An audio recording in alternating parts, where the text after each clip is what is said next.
It's Sunday, June 17th, 2018. And we're going to talk about a lot of stuff real quick. Because it's Sunday smorgasbord. That's right, a buffet of topics. We're going to talk about the fact that Johnny Manziel didn't play. We're going to do some CFL for noobs, ultra noobs, like me. I'm just learning about the CFL and some of the little nuances. It's kind of cool. I like it.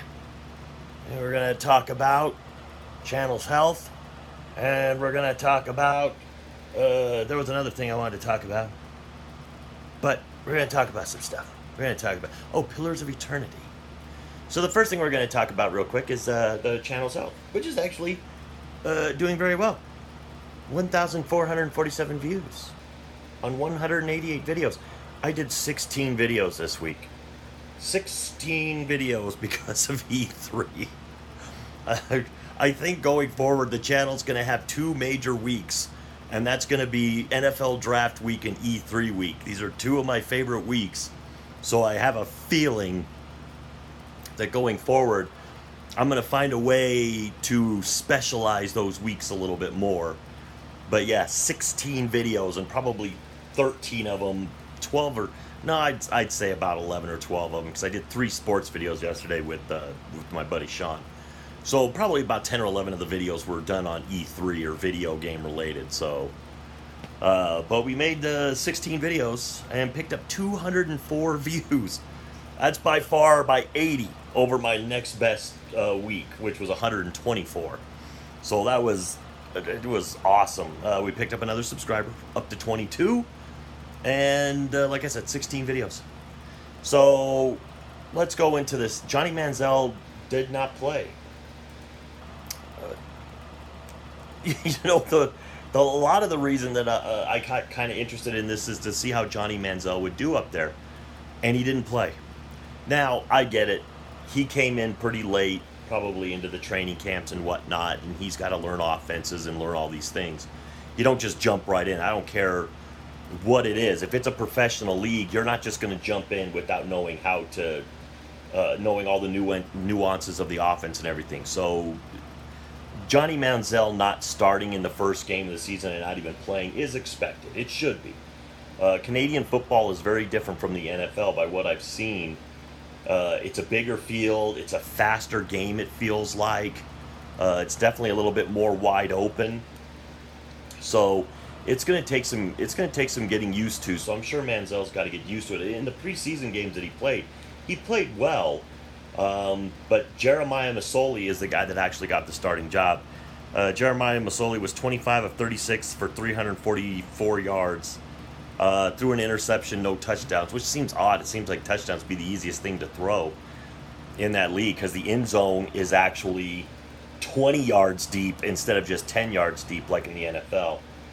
So it's a big end zone. But Hamilton ended up losing the game, which, I don't know how good. Toronto last year won the championship, so we'll have to see how the season progresses, and if Masoli doesn't play better, and as Manziel learns the offense, will Manziel get put in? But I was still a little disappointed that Manziel didn't play. But it kind of brought me to this whole thing. It's like I started looking a lot more heavily into the CFL, and started really looking at a lot of the rules and looking at the season structure, the division structure, how it's interesting, because it's a little bit different than the NFL. Actually, it's a lot different. So we're going to do the CFL for ultra noobs. I'm not just talking noobs. I'm talking ultra. I know that we all know that it's football, but it's still a different brand of football. So we're going to do some of the basics, and we may do a lot more of these because I'm interested in this. I want to know more about the league, so I'm digging a little deeper into it. But the first thing, the NFL has this massive salary cap of I can't remember. I think the last number I saw was $175 million or something like that. $175 million salary cap. or it might even be bigger than that, but it's a massive number. In Canadian football, it's 5.2 million roughly. You have to spend, I think, a minimum of 3.9 million. So think about that. There are players in the NFL that sit on the bench that don't start that make more than $3.9 million in a season. But yet they have a minimum. This is the minimum that they have to spend on their teams is 3.9 million.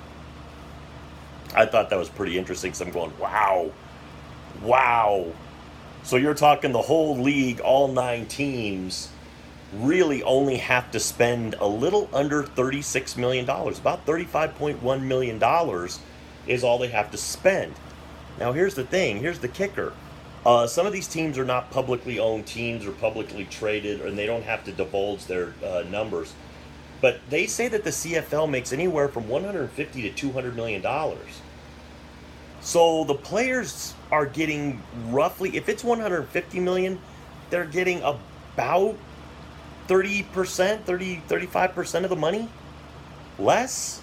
Maybe? No, they're not even getting that. They're getting maybe, because 33% would be about $50 million. So they're probably getting what, 20 to 25% of the revenue? In the NFL, the players would be screaming bloody murder. But in Canada, I guess the players don't have much of a leg to stand on. So there's 9 teams currently in the CFL. 4 in the East, 5 in the West. Now, I've seen 2 different things on this. It's either a 21 week schedule with 3 bye weeks, or a 20-week schedule with 3 bye weeks. I've gotten 2 different numbers on that. So maybe somebody who actually watches the CFL for a long time can give me the real number on that. I tried looking at the schedule of it, and it just seemed like that can't totally be right. But if you go into one of these teams, let's go to Ottawa and their schedule. We could look this up right now, because you're supposed to have bye weeks. This doesn't show any bye weeks. It shows nothing for bye weeks.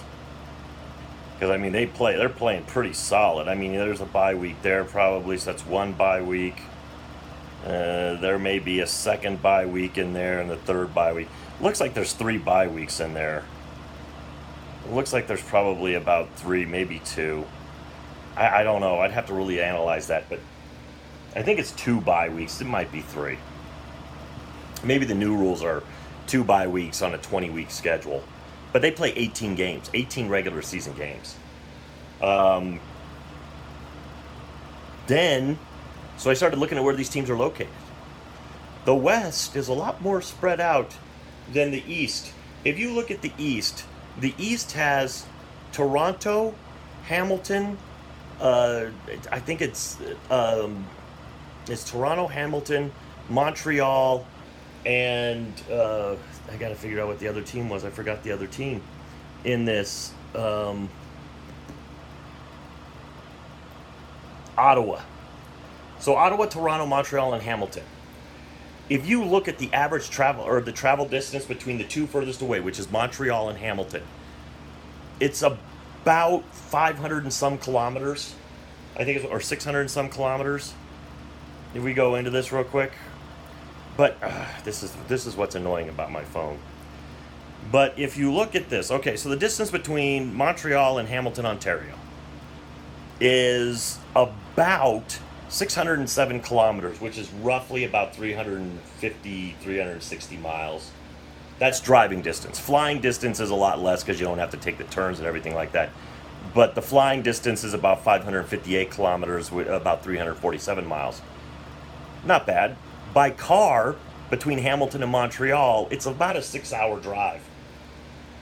But if you go from Winnipeg to Vancouver, where the British Columbia Lions are, and the Winnipeg Blue Bombers, if you want to drive that, you're talking almost 24 hours to drive that.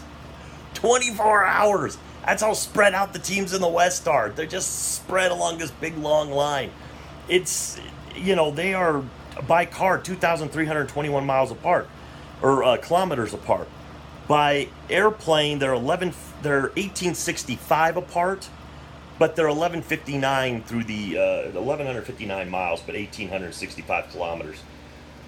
But that is what is just nuts to me, is that the West is so spread out, and the East, they're all on top of each other. You can drive from Montreal to Hamilton in 6 hours, and if you want to drive from if you were in Winnipeg and you want to go see the game in Vancouver, you better plan a day trip and somebody to swap off the drive with a few times, because it's a drive and a half. And the other real quick thing, America had CFL teams. That's right, America had CFL teams. The most amazing thing, I never remembered that. But I guess in 1993 to 1995, they tried a southern expansion down to us. And there were 6 teams down here. There was the Sacramento Gold Miners, Shreveport Pirates, Las Vegas Posse, Baltimore Stallions, the Birmingham Barracudas, and the Memphis Mad Dogs. Now I looked at some of their logos. Some of the logos are pretty cool. The Memphis Mad Dogs is a really cool looking logo. The Baltimore Stallions are pretty cool. Las Vegas Posse looks all right. The Sacramento Gold Miners looked generic. The Shreveport Pirates looked really just jumbled. And it didn't really look like a pirate to me. It looked more like a buccaneer, but not really a pirate. And the Birmingham Barracudas, it looked like a barracuda, but it wasn't the greatest looking thing in the world. But there was an American CFL. Holy crap. Who knew? So that's just a little bit for noobs. I might get a little bit more into this later, because I'm going to dig a little deeper into this, of course. I'm going to try to figure out some of the other nuances and do a little bit more CFL for ultra noobs, because I'm interested, so I'm going to put it on here. Even if nobody else watches, I'm interested, so I'm going to put it up. So the last thing I'm going to talk about is a new game I'm playing right now. About 2 hours into it, Pillars of Eternity. I'll only say this. I am the easy gamer, and if you want an easy game, it's easy. You don't die real easy. If you put it on the easiest level possible, the game is easy so far. I haven't had any problems. My character hasn't come close to dying. My character hasn't. But it is full. We'll say that. There is a lot to digest on all of the lore and all of the systems that are in this game and all of the different little things that can level up and that you might need. There's so much to unpack in that game. It's almost one of those games where you get paralyzed by how much you have to think about what's going to happen next. And it's a new game for me, so I've never played this game before. And it's just like, wow. And I mean, I'm having to stop and read so much stuff just to figure out, do I need that? Is that something I need? Do I want that? Should I have that? And then they mention that some enemies require different weapons to beat than other.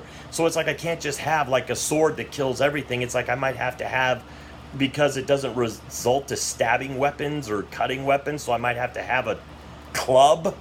So I'd have to switch to a club to beat an enemy that can't be beaten with a sword.